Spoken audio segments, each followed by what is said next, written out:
За өнөөдрийн богино хичээлээр шөнийн жолоолгын талаар хуваалцъя гэж одоо бодож байгаа. Та нар шүн жолоо барих нь өдрийнхөөс хэд дахин аюултай байдгийг мэдэх үү? Жишээлх юм бол одоо шөнийн зам дээр хамгийн том эрсдэл нь юу гэж бодож байна? Харанхуй учраас харагдах орчин муу, жолоочийн нойр хүрэх, эсвэл гэрэл буруу ашиглах яг аль нь гол шалтгаан болдог вэ гэж та бодож байна. За үнэн дээр эдгээр нь бүгд зөв юм. Шөнийн жолоодлого яагаад хэцүү вэ? Харагдах орчин маш бага. Зам дээр саад явган зорчигчийн ойртож хардаг.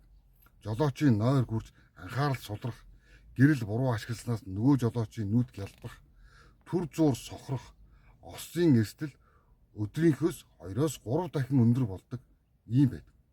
Тиймээс шүн жолоодохдоо илүү өндөр анхаарал зэрэмжтэй явах хэрэгтэй. Жолооч нарын шүн харагддаг нийтлэг алдаа бол гэрлээ өндөр дээр байлгаж бусдын нүдийг ялбуулах, ядруу байхдаа замд гарах, зам дээр гарч ирж болзошгүй явган зорчигч мал амьтанд бэлтгэлгүй байх.